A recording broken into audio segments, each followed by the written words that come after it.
બહુમુખી પ્રતિભા ધરાવનાર અંગ્રેજી સાહિત્યના અધ્યાપક અને સંશોધક, યુનિવર્સિટી ટ્રિપલ ગોલ્ડ મેડાલિસ્ટ પરીક્ષાઓ નેટ, સેટ, જીપીએસસી પ્રથમ પ્રયાસે ઉત્તીર્ણ છે. The Times of India public speaking કોન્ટેસ્ટમાં સતત 2 વર્ષ સુધી ટોપ 5 ચેમ્પિયન રહ્યા છે. ધ્રુવ ભટ્ટની નવલકથા અકુપારનું સંશોધન પત્ર SSRN પર વિશ્વના ટોપ 5 સંશોધન પત્રોમાં સ્થાન પામ્યા છે. જેની નવી એજ્યુકેશન પોલિસી અંતર્ગત ભારતીય જ્ઞાન પરંપરા ગુજરાતની અને ગુજરાત બહારની યુનિવર્સિટીના અભ્યાસક્રમોમાં ઘડવામાં સક્રિય છે અને હાલ અંગ્રેજી સાહિત્યના વિષયમાં તુલનાત્મક સૌંદર્ય શાસ્ત્રમાં જેઓ PhD કરી રહ્યા છે એવી વ્યક્તિ કે જેનો પરિચય આપતા ખૂબ ગર્વ અનુભવાય એવું વ્યક્તિત્વ એટલે કે પાર્થભાઈ જોશી અત્યારે મારી સાથે છે. આપનું ખૂબ ખૂબ સ્વાગત છે રેડિયો રાજકોટ પર. અને પાર્થભાઈ, આપની જે સિદ્ધિઓ છે એને કહીને કે આંગણાના વેઢે ના ગણી શકાય એટલી સિદ્ધિઓ તમે પ્રાપ્ત કરી છે. ત્યારે તમારા કરિયર વિશે જાણવું છે કે તમે તમારા કરિયરની શરૂઆત કેવી રીતે કરી?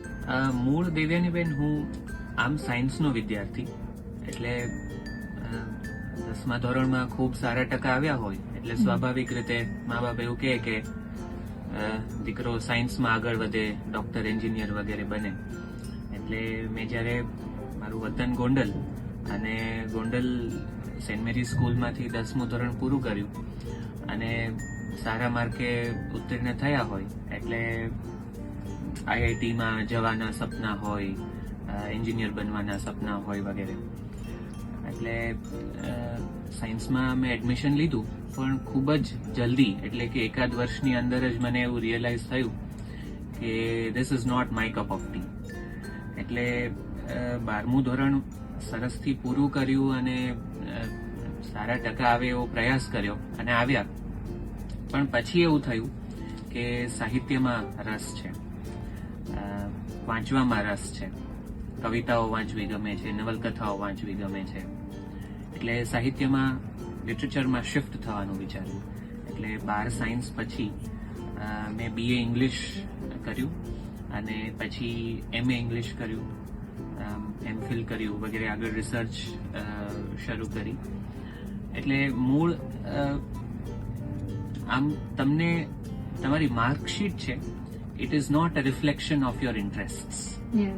તમારી માર્કશીટ પરથી એવું ન કહી શકાય કે તમે આ વિષયમાં કાઠું કાઢશો કે આ વિષયમાં તમે સારા હશો. એટલે that is my first hand experience. એટલે મેં સાયન્સમાંથી આર્ટ્સમાં ખૂબ બેશરમ રીતે શિફ્ટ કર્યું અને પછી આર્ટ્સમાં મારું કરિયર બનાવ્યું. અત્યારે હું સરકારી કોલેજ બાબરામાં અંગ્રેજીના અધ્યાપક તરીકે કાર્યરત છું. સંગીત મારો ઇન્ટરેસ્ટ છે, એટલે સંગીતનો વિદ્યાર્થી છું, શાસ્ત્રીય સંગીતનો વિદ્યાર્થી છું.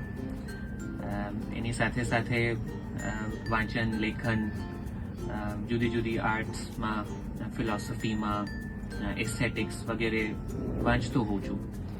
અને બસ આ રીતે વાંચન, લેખનની પ્રક્રિયા ચાલુ છે. દરેક ક્ષેત્રમાં આપણે આગળ વધતા હોય તો ક્યાંક ને ક્યાંક ઉતાર ચઢાવ આવતા હોય જીવનમાં, અને આપે તો આટલી સિદ્ધિઓ પ્રાપ્ત કરી છે તો ઓબ્વિયસ વાત છે કે દરેકની અંદર ઉતાર ચઢાવ આવ્યા હશે. તો એ વિશે વાત. એટલે પરસેવે નાહીએ નહીં ને તો સિદ્ધિ ન વરે, એ તો આપણે બધાએ સાંભળેલું છે અને મેં એને મટીરિયલાઇઝ થતું જોયેલું છે. ઉતાર ચઢાવ આવે એને તમે કેટલા મેચ્યોરલી હેન્ડલ કરો છો એના ઉપરથી મને એવું લાગે કે તમે લાઈફમાં કેટલા સક્સેસફુલ થશો, તમે કઈ પ્રકારના માનવ તરીકે, માણસ તરીકે ઉભરીને આવશો, એ એના ઉપર આધારિત હોય છે ખૂબ બધા અંશે. 11-12માં સાયન્સમાં હું હતો ત્યારે ખૂબ ઓછા લોકોને ખબર છે કે ઇડિયોપેથિક એપિલેપ્સીનો હું એ નામના રોગનો શિકાર બન્યો, જેને આપણે તાણ અથવા આંચકી કહેતા હોઈએ છીએ. અને લોકો એની સાથે ઘણી બધી અંધશ્રદ્ધાઓ જોડી દેતા હોય છે. એટલે એ સમય ખરાબ હતો. તમને સમાજમાંથી ઘણા બધા નેગેટિવ કમેન્ટ્સ મળતા હોય, ઘણા લોકો એને ગાંડપણ સાથે જોડી દેતા હોય, સાયકિક છે એ પ્રકારના કમેન્ટ્સ પેલું પાસ ઓન કરતા હોય. તો એવા બધા અનુભવો થયા. પણ તો મને કહેવા દો, કારણ કે જે લોકો આ સાંભળે છે એમાંથી કદાચ કોઈને આ હોય તો વિશ્વના ઘણા બધા મહાન માણસો એપિલેપ્સીના શિકાર હતા. અને એપિલેપ્સી છે એ રોગ નથી, એ માત્ર તમારું મગજ છે એ તમને સિગ્નલ આપે છે કે તમે બહુ બધો લોડ લઈ લ્યો છો.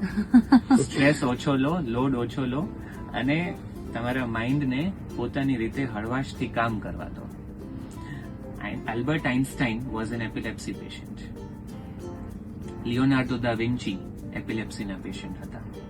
અને જેમની પાસે મારી સારવાર શરૂ હતી એ ડોક્ટરે મને એક આખી પુસ્તિકા આપી હતી અને એમાં લગભગ 50 થી વધારે મહાન માણસો દુનિયાના એમના નામ હતા, ચિત્રો હતા, એમની રિયલ લાઈફ સ્ટોરીઝ હતી, જેના ઉપરથી મને ખબર પડી કે some of the greatest people in the world have had this disease.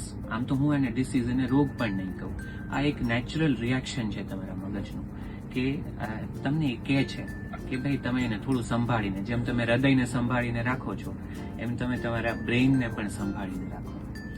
એટલે આ પ્રકારના ચેલેન્જીસ આવ્યા, લોકોએ થોડું એ પ્રકારના નેગેટિવ રિએક્શન્સ સોસાયટી તરફથી મળ્યા. તો એક સમય નેચરલી માણસ હારી જાય અને તમે ટીન એજમાં હો, 17-18 વર્ષના, તો એઝ અ ટીન એજર તમારા બધા કમેન્ટ્સ હેન્ડલ કરવા નેચરલી ઇટ્સ વેરી ડિફિકલ્ટ. પણ પછી ઓફકોર્સ ટ્રીટમેન્ટ સાથે આગળ વધ્યો, પોતાની પસંદગીનો વિષય લીધો, એમાં ખેડાણ શરૂ કર્યું. એટલે એ બધું એકદમ સાઈડ ઉપર મુકાઈ ગયું. ગમતો વિષય પસંદ કરીએ, ગમતી સ્ટ્રીમમાં આવીએ અને એમાં આગળ વધીએ તો નેચરલી તમારું માઇન્ડ પણ રિલેક્સ્ડ રહે છે, એને કામ કરવાની મજા આવે છે. એટલે હું મારા વિદ્યાર્થીઓને પણ કહેતો હોઉં છું કે તમે જ્યારે કરિયર પસંદ કરો તો એટલા માટે જોઈને પસંદ કરજો, કારણ કે બાકી બધું તો ઠીક, તમારું મગજ અને તમારું દિલ છે એને ઘણો બધો સ્ટ્રેસ પડશે અને લાઈફ લોંગ સ્ટ્રેસ રહેશે, કારણ કે તમારું કરિયર છે તમારું વન ટાઈમ ડિસિઝન છે. એટલે અને it is going to impact you through out your life.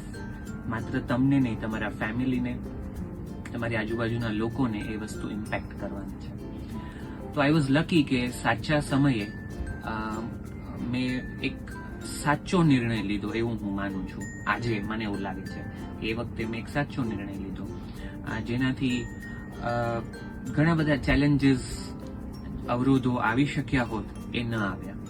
અને મનપસંદ વિષયમાં આવ્યો તો કામ કરવાની મજા આવે છે. અને ઓફકોર્સ એ તમારા કામમાં, તમારા રિસર્ચમાં, ભણાવવાની પ્રક્રિયામાં પણ નાના મોટા ચેલેન્જીસ આવતા હોય છે. પણ મને સંતોષ એ વાતનો છે કે I am doing what I like. તમારું ઇન્સ્પિરેશન કોને ગણાવી શકો? આમ તો ઇન્સ્પિરેશન કહી શકાય એવા લોકો તમને તમારી આજુબાજુમાંથી જ મળી જતા હોય છે. એટલે હું ફોર એક્ઝામ્પલ ગાડી લઈને જતો હોય અને એક નાનકડી છોકરી મને મળે જે આટલા કાળા ઉનાળામાં હાર માન્યા વગર આખો દિવસ સિગ્નલ ઉપર કંઈક ને કંઈક વેચતી હોય તો એ પણ મારું ઇન્સ્પિરેશન બની શકે. મને એમ થાય કે હું તો એના કરતાં કેટલો લકી છું અને છતાં પણ હું તો એના કરતાં મહેનત તો ઓછી જ કરું છું. એટલે તમારી આજુબાજુમાંથી ઘણા બધા લોકો તમારું ઇન્સ્પિરેશન બને. મારું પર્સનલી કરિયર વાઇઝ જો હું જોઉં તો my teachers were the greatest source of inspiration. હું ખૂબ લકી હતો કે મને લગભગ દરેક જાતના ટીચર્સ મળ્યા. એકદમ સારા ટીચર્સથી લઈને એકદમ ખરાબ ટીચર્સ મળ્યા. અને જ્યારે તમને ખરાબ લોકો અથવા તો ખરાબ ટીચર્સ મળતા હોય છે, સ્ટુડન્ટ્સને ખાસ તો એવું કહેવાનું કે એમની પાસેથી પણ શીખવાનું હોય છે. એમની પાસેથી કઈ રીતે નહીં ભણવાનું કે કઈ રીતે નહીં ભણાવવાનું એ શીખવાનું હોય છે. એટલે દરેક પ્રકારના શિક્ષકો પાસેથી કંઈક ને કંઈક શીખી શકાતું હોય છે. દરેક પ્રકારના અધ્યાપકો, પ્રોફેસર્સ પાસેથી you can learn something. I was very lucky કે ધારો કે professor Awadhesh Kumar Singh was one of the greatest names in English literature. Academic વર્લ્ડમાં જેમણે રાજકોટની સૌરાષ્ટ્ર યુનિવર્સિટીનો અંગ્રેજી ભવન ની સ્થાપના કરી and he was the first head of the department. અને રાજકોટની, ગુજરાતની, ભારતની જે સ્ટુડન્ટ કમ્યુનિટી છે એમને ખૂબ જ જેમણે આપ્યું. એમની પાસેથી મને ઘણું બધું શીખવાનું મળ્યું. એ સિવાય કોલેજમાં, યુનિવર્સિટીમાં એવા પ્રોફેસર્સ મળ્યા કે જે પોતાના વિષયમાં ખૂબ ઊંડું વાંચતા હોય, ખૂબ ઝીણું કાંચતા હોય, તો એમને જોઈને આપણે શીખીએ. અને મારું એક સૂત્ર જે મારા જ એક પ્રોફેસરે આપેલું છે, સીઈંગ ઇઝ લર્નિંગ. તમે જોઈને જેટલું શીખો છો તમારા અધ્યાપકોને કે જેને તમે સોર્સ ઓફ ઇન્સ્પિરેશન માનતા હોય, એને જોઈને એના વર્તનથી તમે જેટલું શીખો છો એટલું તમે એમના શબ્દો દ્વારા નહીં શીખી શકો. એટલે મારો વિદ્યાર્થી વર્ગમાં હું જે કહું એના કરતા હું શું કરું છું અને હું કેવી રીતે કરું છું એ એવું શીખશે. એટલે મારા શિક્ષકો, મારા અધ્યાપકો એ લોકો જેવા હતા, એ લોકો જે રીતે કામ કરતા, એ જોઈને જેટલું શીખાયું એટલું પછી સબ્જેક્ટ સ્પેસિફિક લેક્ચર્સમાંથી નથી શીખી શકાય. એટલે એવા અધ્યાપકો કે જેમના આખા જીવન એવા હોય કે તમને એમાંથી શીખવાનું મળે. ઋષિ જેવા માણસો મળ્યા, કે ઋષિ તુલ્ય અધ્યાપકો મળ્યા કે જેમણે જીવન એક વિષયને, એક વિદ્યાને સમર્પિત કર્યું છે. એ મારા અંગ્રેજી સાહિત્યના અધ્યાપકો હોય, સંગીતના ગુરુઓ હોય, એ બધા એક કોઝ, એક નેમ લઈને નીકળે અને પછી જીવન આખું સમર્પિત કરે. તો એ પ્રકારના અધ્યાપકો પાસેથી ભણવાનું મળ્યું અને હજી પણ એમનું માર્ગદર્શન મળતું રહે છે. That is probably the greatest luck of my life. Parul university CODE ના ભાગરૂપે જે બુકટોકનું આયોજન કરવામાં આવ્યું હતું, જેની અંદર તમે સોફીઝ વર્લ્ડ વિશે વાત કરી હતી, તો એ જ વાત આજે આપણા લિસનર્સને. જી, પારુલ યુનિવર્સિટીનું જે centre for distance and online education છે, એમના જ એક ઇનિશિયેટિવના ભાગરૂપે સોફીઝ વર્લ્ડ, યોસ્ટિન ગાર્ડર જેના લેખક છે, સોફીઝ વર્લ્ડ નામના આ પુસ્તક વિશે મને હમણાં જ વાત કરવાની તક મળી પારુલ યુનિવર્સિટીમાં. આ પુસ્તક છે એ હું કોમન જે જનતા છે એમને એટલા માટે રેકમેન્ડ કરી શકું કારણ કે આપણે આમ આખા દિવસમાં લગભગ કેટલી વખત દરરોજ સાંભળતા હોઈએ કે ભાઈ મારી લાઈફની આ ફિલોસોફી છે, આ વસ્તુ મારી ફિલોસોફીની બહાર છે. આપણે આમ ન કહેતા હોય આજુબાજુ લોકો આપણને કે આ મારી ફિલોસોફી નથી, અથવા તો હું આ ફિલોસોફી લઈને ચાલુ છું. તો આ ફિલોસોફી શબ્દ છે એ કેટલી બધી વાર આપણે સાંભળતા હોય અથવા તો કેટલી બધી વાર સાંભળી ચૂક્યા હશું અત્યાર સુધી. પણ ક્યારેય આપણે એવું વિચાર્યું કે જ્યારે કોઈ માણસ એવું કહે છે કે આ મારી ફિલોસોફી છે, તો actually what does he mean? તો આ ફિલોસોફી એ શું છે? મને એટલી ખબર પડે કે જ્યારે કોઈ માણસ એવું કહે છે કે આ મારી ફિલોસોફી છે, તો એ પોતાની લાઈફનું એક કઈ રીતે જિંદગીને જોવાનો એનો જે નજરિયો છે એના વિશે વાત કરતો હોય છે. એટલે કે આપણે દરેકે એવું એક ચોકઠું, એવું એક ફ્રેમવર્ક ગોઠવી લીધું હોય છે જે આપણું પરસેપ્શન બની જાય છે, કે જેના દ્વારા આપણે આપણી આજુબાજુ આવતા લોકોને, આપણી આજુબાજુ બનતી ઘટનાઓને જજ કરતા હોઈએ છીએ. એ મારી ફિલોસોફી. પણ આ ફિલોસોફી છે એ ઘડાય છે કેવી રીતે, એનો આપણે કોઈ દિવસ વિચાર નથી કરતા હોતા. સોફીઝ વર્લ્ડ જે પુસ્તક છે એમાં એક નાનકડી 14 વર્ષની દીકરી છે, સોફી કરીને, નોર્વેમાં રહે છે, નોર્વે દેશમાં રહે છે. એ દીકરીને એક દિવસ અચાનક જ સડનલી પોતાનું જે મેલ બોક્સ છે એમાં એક પત્ર મળે છે જે એને પોતાને સંબોધીને લખાયેલો છે. સ્ટેમ્પ વગરનો પત્ર છે, એટલે ખબર નથી પડી શકતી કે કોણે મોકલેલો છે, ક્યાંથી મોકલેલો છે. It is an anonymous letter. Sophie એ ખોલે છે, પહેલી જ વખત મળેલો પત્ર, અને એમાં માત્ર 3 શબ્દો લખાયેલા હોય છે. હુ આર યુ, તું કોણ છે, અને પછી એક મોટું પ્રશ્નાર્થ ચિહ્ન હોય છે. અને પહેલી જ વખત આ દીકરીને એવું વિચારવા પ્રેરાય છે કે હું કોણ છું. મારું નામ સોફી છે, પણ નામથી મારી ઓળખ થાય, અથવા તો મારું નામ એ મારું સ્વ, એ મારું સેલ્ફ, એ મારી આઈડેન્ટિટી ખરી, કે બીજું કંઈ, એનાથી આગળ કંઈ છે. અને પછી તરત જ બીજો એક લેટર એને મળે છે. Where did the world come from, એવો પ્રશ્ન એમાં પૂછાયેલો હોય છે. આ વિશ્વ ક્યાંથી ઉદ્ભવ્યું? આમ જોઈએ તો આ બંને પ્રશ્નો ફિલોસોફિકલ ક્વેશ્ચન્સ કહી શકાય. તો આ સોફીની ફિલોસોફીની જે દુનિયા છે એમાં એની એન્ટ્રી ગણી શકાય.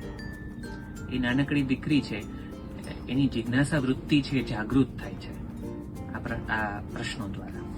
અને પછી આવી જ રીતે પત્રો દ્વારા આલ્બર્ટો નામનો વ્યક્તિ છે એ સોફીને પશ્ચિમી ફિલોસોફી વિશે જાણકારી આપતો રહે છે. એના વિશેનું આ પુસ્તક છે. દરેક ચેપ્ટરમાં તમને આલ્બર્ટોનો એક લેટર સોફીને મળે છે, જે ક્રોનોલોજીકલ, એટલે કે લગભગ 7મી સદી, ઈસા પૂર્વે 7મી સદીથી લઈને તો 20મી સદી, ઈસવીસન 20મી સદી સુધી વેસ્ટર્ન ફિલોસોફીની આખી જે હિસ્ટ્રીની જે જર્ની છે એ સોફીને કહે છે, પણ ખૂબ જ સરળ શબ્દોમાં. એટલે સામાન્ય વાચકો હોય એને એવું લાગે કે આ તો ફિલોસોફીનું પુસ્તક હશે, ખૂબ ભારે ભરખમ ભાષામાં લખાયેલું હશે, પણ એવું કશું નથી. ખૂબ સરળ ભાષામાં ફિલોસોફીની જે હિસ્ટ્રી છે એ કહેવાયેલી છે. સામાન્ય વાચકને પણ વાંચવી ગમે એવી ભાષામાં. અને મને આ પુસ્તક પર્સનલી એટલા માટે ગમ્યું કારણ કે એમાં અમુક જે વાક્યો છે, અમુક સેન્ટેન્સીસ છે, ધારો કે ક્યાંક વચ્ચે આલ્બર્ટો એવું સોફીને કહે છે કે શ્યોરલી નોબડી રિયલી નોઝ.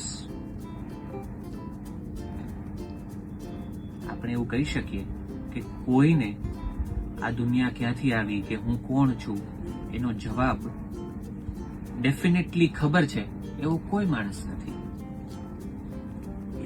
અથવા તો વી આર ઓલ સ્ટારડસ્ટ. અથવા તો એવું એક વાક્ય છે કે what I want in you is a sense of wonder. જિજ્ઞાસા વૃત્તિ મને તારામાં જોઈએ. તો ફિલોસોફર્સ અને બાળકો એની વચ્ચે એક કોમન વસ્તુ છે, અને એ છે જિજ્ઞાસા વૃત્તિ. એવી ઘણી બધી નાની નાની વાતો છે જે આ પુસ્તકમાંથી તમને સ્પર્શશે. તો આ પુસ્તક માટે મારો લગાવ છે એ માત્ર એટલા માટે નથી કારણ કે મને ફિલોસોફી વિષય તરીકે ગમે છે અને એટલા માટે મને આ પુસ્તક ગમે છે, પણ દરેક મોટેરાઓએ પણ અને બાળકોએ પણ કંઈક ને કંઈક પોતાના જીવનમાં આમાંથી કંઈક ઉતારવા જેવું છે. એ એક કારણ છે કે આ પુસ્તક વિશે મને વાત કરવી પારુલ યુનિવર્સિટીમાં ગમી. સોફીઝ વર્લ્ડ એ આખી વેસ્ટર્ન ફિલોસોફી છે અને અહીંની જે ભારતીય ફિલોસોફી છે, તો એમાં બંનેમાં સમાંતર શું શોધી શકાય? હા, ખૂબ સારો પ્રશ્ન. ભારતીય તરીકે આપણને આ પુસ્તક વાંચીને જો એવો વિચાર ન આવે કે જો પશ્ચિમી વિશ્વમાં ફિલોસોફીમાં આવા પ્રકારના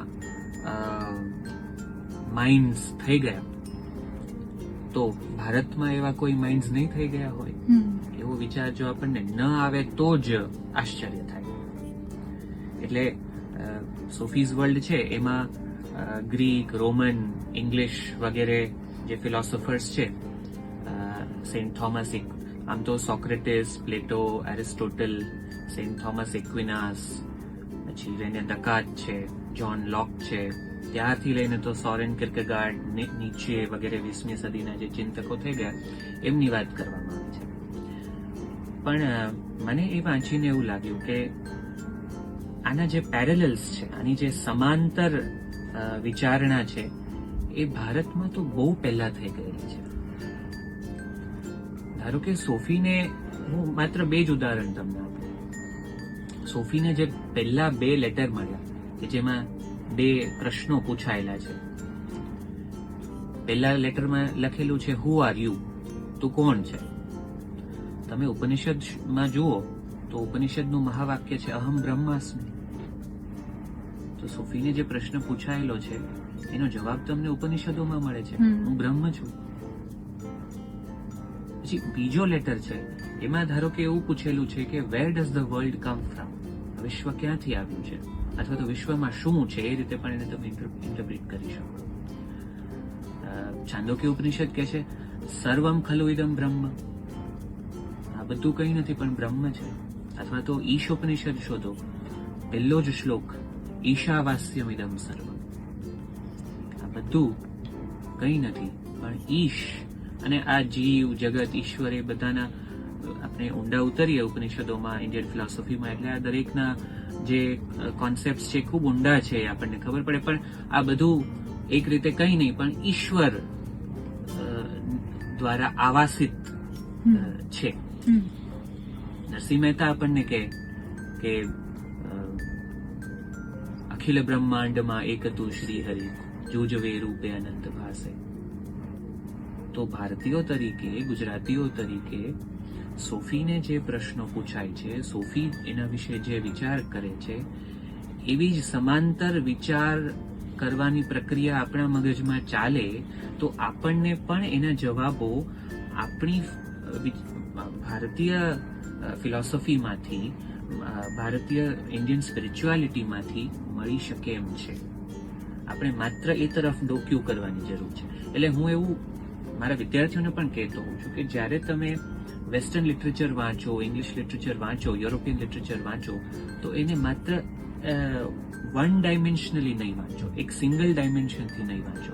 આપણે કયા કલ્ચરમાં છીએ, આપણે કઈ સંસ્કૃતિમાં છીએ, આપણા મૂળિયા કયા છે, એ રીતે આપણું અનકોન્શિયસ છે એ શેપ થયેલું હોય છે. તમે થોડુંક અંદર જુઓ તો તમને એના જવાબો આપણી સંસ્કૃતિમાંથી ઘણા બધા ડાયવર્સ રીતે મળી શકે એમ છે. એટલે આ એક જસ્ટ એક એક્ઝામ્પલ કે સોફીઝ વર્લ્ડમાં જે પ્રશ્નો પૂછાયેલા છે બહુ ફંડામેન્ટલ ક્વેશ્ચન્સ છે, અને એના ફંડામેન્ટલ આન્સર્સ આપણી જ્ઞાન પરંપરામાં પણ રહેલા છે. તમારા પબ્લિકેશન વિશે વાત કરો તો વધુ મજા આવશે. પબ્લિકેશન્સ એવા કશું ખાસા છે નહીં, કારણ કે મેં આગળ વાત કરીએ મારા ગુરુજનો છે, એમણે જે સંશોધનમાં જે એમનું ખેડાણ છે એની આગળ તો કંઈ જ ન કહેવાય, એ માત્ર રત્તીભર કહેવાય. હું જે વાંચતો હોઉં છું એ જનરલી ભારતીય સૌંદર્ય શાસ્ત્ર, કારણ કે એ મારા સંશોધનનો વિષય છે, તો ઇન્ડિયન ફિલોસોફી, ઇન્ડિયન એસ્થેટિક્સ, કમ્પેરેટિવ એસ્થેટિક્સ, એટલે કે ભારતીય ભાષાઓમાં જે સૌંદર્ય શાસ્ત્ર છે જે આમ બહુ નિગ્લેક્ટેડ છે. એટલે આપણે જ્યારે પણ ફિલોસોફી, એસ્થેટિક્સ, લિટરરી થિયરી વગેરે જેવા વિષયો પકડીએ એટલે આપણા મનમાં પ્લેટો, એરિસ્ટોટલ વગેરે આવે, આપણા મનમાં 16મી સદી, 18મી સદી, 20મી સદીમાં જે ચિંતકો થઈ ગયા એ આવે. પણ નરસિંહ મહેતાનું સૌંદર્ય દર્શન શું હશે? અખાનું સૌંદર્ય દર્શન શું છે? અચ્છા, એ છોડો, ગુજરાતીના 50 વર્ષ પહેલા જ થઈ ગયા એવા નામો લઈ લો. ઉમાશંકર જોશી, રાવી પાઠક, રામનારાયણ વિશ્વનાથ પાઠક, અથવા તો બકર ઠાકોર. ગુજરાતીમાં આપણી પાસે એક બહુ સમૃદ્ધ એવી વિચાર પરંપરા ને સૌંદર્ય તત્વ વિચાર પરંપરા પણ છે, જેના વિશે ઘણી વખત આજકાલ ગુજરાતી સાહિત્યના વિદ્યાર્થીઓ પણ ખૂબ ઓછું જાણતા હોય છે. આપણા યંગસ્ટર્સ તો એને ખૂબ અભિમુખ થવાની જરૂર છે આનું, અને મારા તમારા જેવા લોકો એનો પ્રયાસ કરે છે, આપણી whatever our little capacity is. પણ જે લોકો સાંભળે છે એમને હું એમ કહું કે ઘણું બધું જે વેસ્ટમાં વિચારાયું છે, વિચારાઈ રહ્યું છે, વિચારવાનું છે, એના મૂળિયાઓ માત્ર વૈદિક સાહિત્યમાં, સંસ્કૃત સાહિત્યમાં તો છે જ, પણ ગુજરાતી સાહિત્યમાં, મરાઠી સાહિત્યમાં, બંગાળી સાહિત્યમાં, ટ્રાઇબલ લિટરેચરમાં, એ બધામાં પણ એના પેરેલલ્સ રહેલા છે. આપણે એ તરફ મેં અગાઉ કહ્યું એમ ડોક્યુ કરવાની જ જરૂર છે.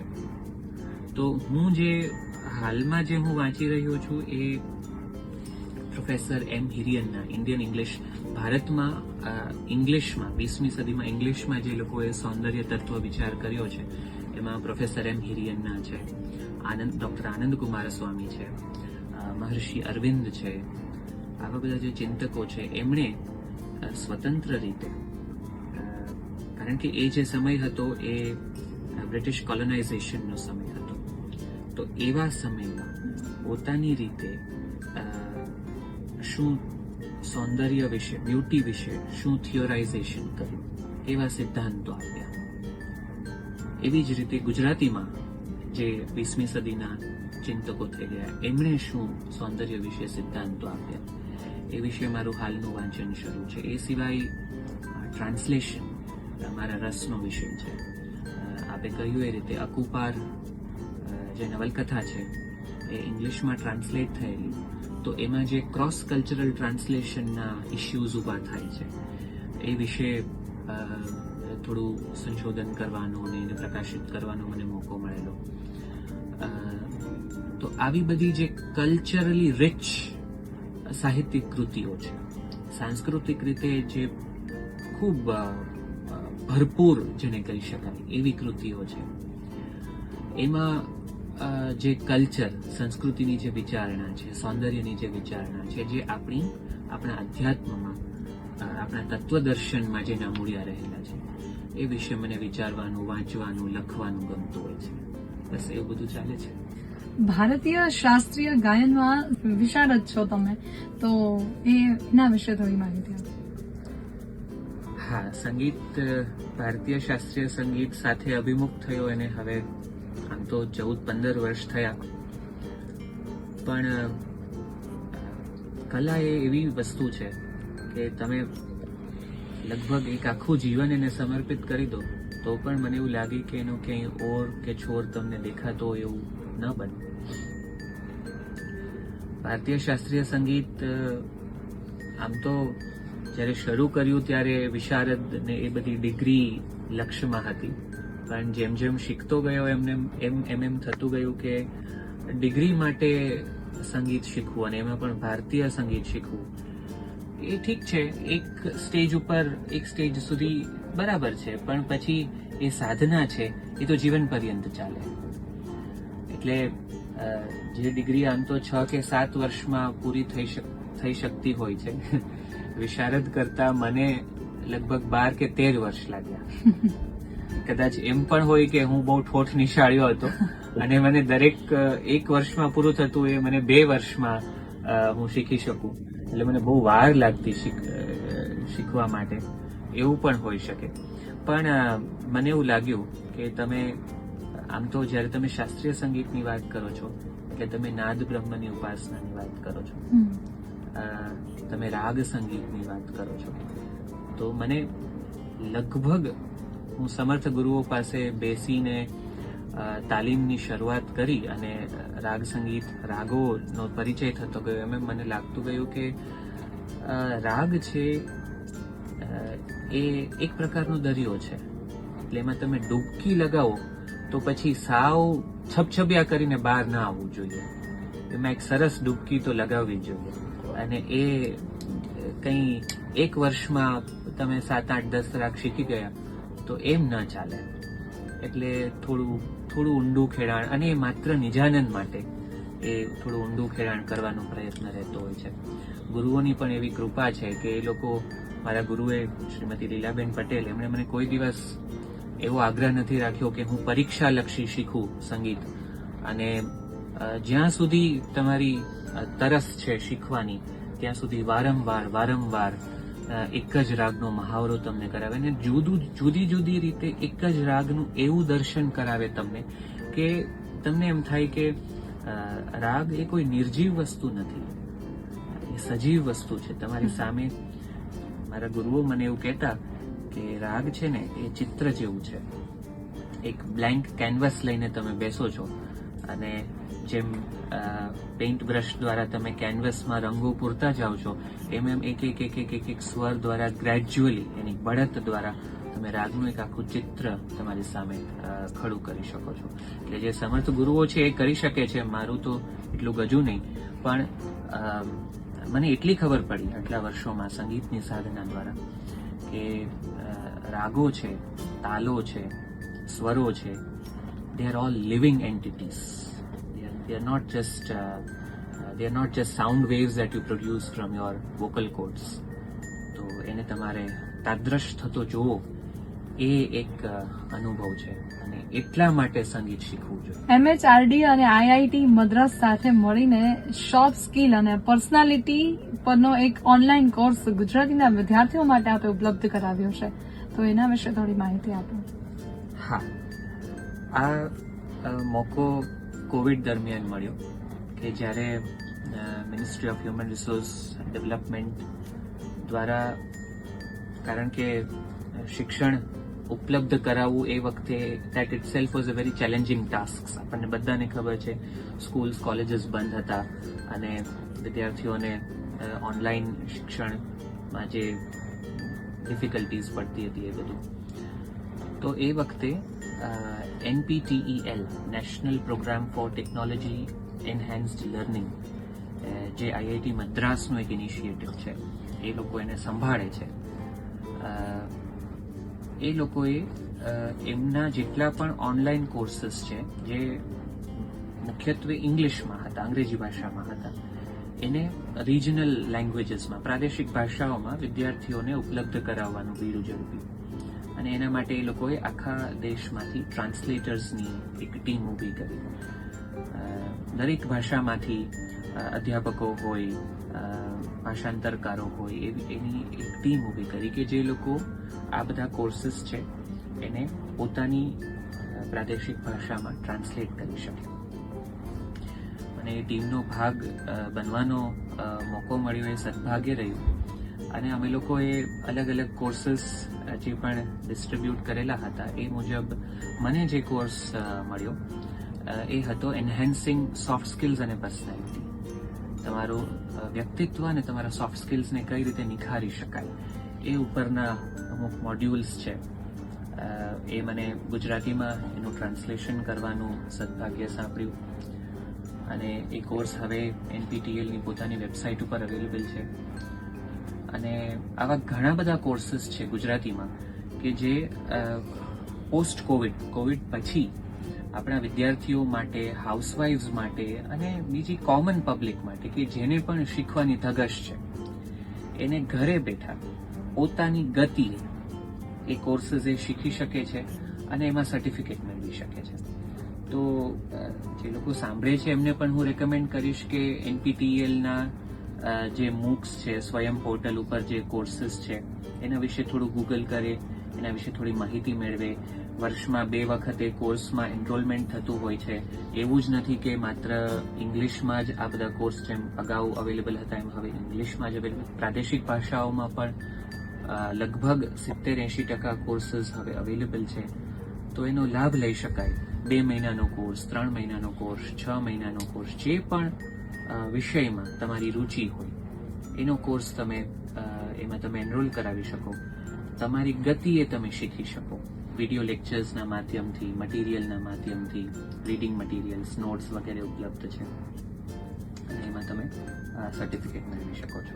પદ્મશ્રી સિતાંશુ યશસ્ચંદ્રના સંપાદનમાં ગુજરાતી વિવેચનને અને અંગ્રેજી વાચકો માટે અંગ્રેજીમાં જે અનુવાદ કરીને તમે પ્રકાશિત કર્યું છે, તો એના વિશે. હા, એ જે રાઉટલેજ પબ્લિકેશન પ્રોજેક્ટ હતો, આમ તો લેટ પ્રોફેસર અવધેશ કુમાર સિંઘ એના ચીફ એડિટર હતા. એમનું અકાળે અવસાન થયું એ પછી એમના વાઇફ ડોક્ટર કિરણ સિંઘ અને પદ્મશ્રી સિતાંશુ યશસ્ચંદ્ર એ બંનેએ એવું બીડું ઝડપેલું કે ગુજરાતી વિવેચન છે, ગુજરાતીમાં મેં અગાઉ કહ્યું એ પ્રમાણે જેમ સંસ્કૃતમાં વિવેચન પરંપરા ખૂબ સમૃદ્ધ છે, એવી રીતે ગુજરાતીમાં પણ આપણી પાસે ખૂબ સમૃદ્ધ વિવેચન પરંપરા છે, સાહિત્ય વિવેચન પરંપરા. આપણી પાસે જેને આપણે માસ્ટર્સ કહી શકીએ એવા થિંકિંગ બ્રેન્સ થઈ ગયા. આનંદ શંકર ધ્રુવ છે, રાવી પાઠક છે, મેં અમુક નામો અગાઉ તમને કહ્યા. પણ આપણું દુર્ભાગ્ય એ છે કે એમનું વિવેચન મુઠ્ઠીભર ગુજરાતી વાચકો સુધી જ સીમિત છે. એટલે આનંદ શંકર ધ્રુવનો કાવ્ય તત્વ વિચાર જેવો એક ખૂબ અમૂલ્ય ગ્રંથ છે, એના વિશે ગુજરાતમાં કેટલા લોકોને ખબર હશે અને ગુજરાતની બહાર કેટલા લોકોને ખબર હશે? ખૂબ ઓછા લોકોને. રાવી પાઠકે છંદશાસ્ત્રમાં બૃહદ પિંગળ નામે જે ગ્રંથ આપેલો છે એના વિશે કેટલા ગુજરાતી વાચકોને ખબર હશે? તો કારણ કે આપણા જ વાચકોને એના વિશે ઓછી ખબર છે, તો આપણામાંના એવા કેટલા કે જે એને ઇંગ્લિશ સ્પીકિંગ વર્લ્ડ સુધી પહોંચાડી શકે છે, એટલે કે અંગ્રેજી વાચકો અંગ્રેજી વિશ્વ સુધી એને બહાર લાવી શકે છે. એટલે આ ક્રિટિકલ ડિસ્કોર્સ ઇન સાઉથ એશિયા, જેના ભાગરૂપે ક્રિટિકલ ડિસ્કોર્સ ઇન ગુજરાતી ટ્રેડિશન જે પુસ્તક આવ્યું, એનો ઉદ્દેશ્ય એવો હતો કે ગુજરાતી વિવેચન પરંપરામાં જે મહાન વિવેચકો થઈ ગયા એમનું જે પ્રદાન છે એને ઇંગ્લિશ વર્લ્ડની સામે મૂકવું.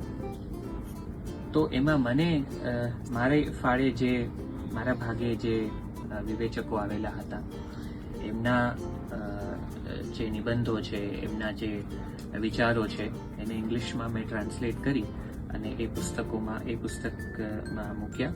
મારી સાથે બીજી પણ ખૂબ સમૃદ્ધ ટીમ હતી અને અમે બધાએ કામ વહેંચેલું હતું. સિદ્ધાંશુ યશસ્ચંદ્ર સાહેબે અમને બધાને કામની વહેંચણી કરેલી હતી. એમની સાથે મળીને એ પુસ્તક ઉપર અમે કામ કર્યું અને હમણાં જ ગત ફેબ્રુઆરી-માર્ચ મહિનામાં એ પુસ્તક રાઉટલેજ પબ્લિકેશને બહાર પાડ્યું છે. જે લોકોને ઇન્ટરેસ્ટ હોય એ લોકો લઈને વાંચે. જે આપણા જે નવયુવાનો, જે વાચકો કે જેમને ગુજરાતી વાંચવાના ફાફા છે એવા લોકો માટે ઇંગ્લિશમાં સરળ ભાષામાં આ પુસ્તક ઉપલબ્ધ છે. હાલની પ્રવૃત્તિ વિશે વાત કરો. વાંચન, મનન, ચિંતન, લેખન, ગાયન, આવું બધું ચાલુ છે અત્યારે. નવા વિચારો જાણવાનો શોખ છે.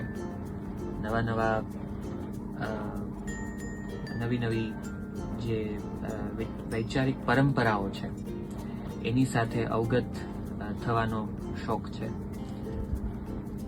એક્સપિરિયન્સ એટલે કે અનુભવ છે એ ખૂબ મોટું ઘરેણું છે.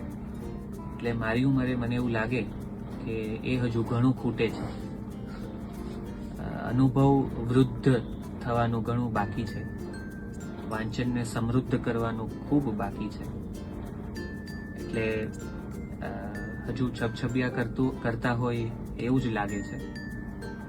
અને આ યાત્રા ચાલુ રહે અને ઈશ્વર આપણને એવી શક્તિ આપે કે જેથી કરીને જ્ઞાતા દ્રષ્ટા ભાવે જે પણ વિચારો આપણી સામે મુકાય છે એને ઇન્ટરનલાઇઝ કરીને એને વિદ્યાર્થીઓ સુધી પહોંચાડી શકીએ, એવું અત્યારે ગોલ છે લાઈફમાં. બસ બીજું કશું નથી. અંતે રાજકોટવાસીઓને શું કહેશો કે જે લોકો પોતાના કરિયર પર આગળ વધી રહ્યા છે એ લોકોને? વર્ગખંડમાં વિદ્યાર્થીઓને કહેતો હોઉં છું એ જ કહીશ કે તમારી માર્કશીટ, મેં અગાઉ કહ્યું એમ, તમારો ઇન્ટરેસ્ટ અથવા તો તમારી શક્તિ છે એને ડિફાઇન નથી કરી શકતી. તમારે ખરેખર તમારો મનપસંદ વિષય શું છે એને શોધવા માટે થોડું ઇન્ટ્રોસ્પેક્શન કરવું પડશે અને એ કરીને પછી જ કરિયરમાં આગળ વધો, એવું એક મારું નમ્ર સજેશન છે. અને એક વખત તમે જે કરિયરને પકડો છો એમાં ખૂબ બધી મહેનત લગાવી દો. મને મારા એક પ્રોફેસરે કીધેલું, વિઝનરી, એણે એવું કહેલું કે 18 થી લઈને તો 28 વર્ષનો જે સમયગાળો છે, એ જે દસકો છે, એ તમારી લાઈફ બનાવવાનો દસકો છે. એટલે હું મારા વિદ્યાર્થીઓને એવું કહેતો હોઉં છું કે આ 10 વર્ષ જો તમે જે કરિયર પસંદ કર્યું છે એમાં મહેનત કરવાને, અઢળક મહેનત કરવાને માટે ખર્ચી નાખશો તો એ પછીની લાઈફ છે એ ખૂબ સમૃદ્ધ રીતે, ખૂબ સંતોષકારક રીતે ગાળી શકશો. તો કદાચ જો સજેશન આપવાનું હોય યુથને સ્પેશિયલી, તો આ એક સજેશન આપી શકું કે તમે જે વિષય પકડીને, તમે જે કરિયર પકડીને ચાલો છો એને 5, 7, 10 વર્ષ ખર્ચી નાખો એના પાછળ, અને પાછળથી you will have a golden period in your life.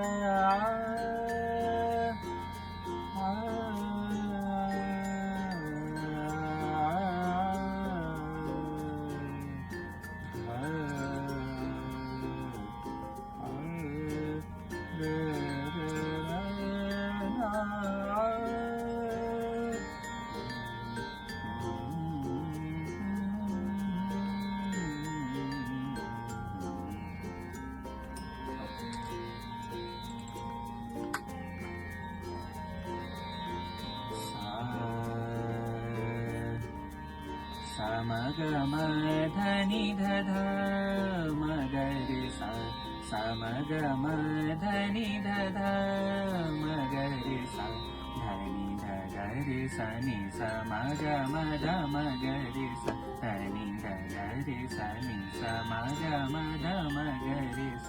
પ્રથમ દેવ ગુરુદેવ જગત में और न दूजो देवा. प्रथम देव गुरुदेव जगत में और न दूजो देवा. तन दिर दिर दिम तन दिर न दिर न दिर तन दिर दिर दिम तन दिर न दिर न दिर तन दीम धा किड़ नग दिर किड़ तक धा धा धा धा धा धा धा धा धा. मगरे सा सा मग म धनि ध धा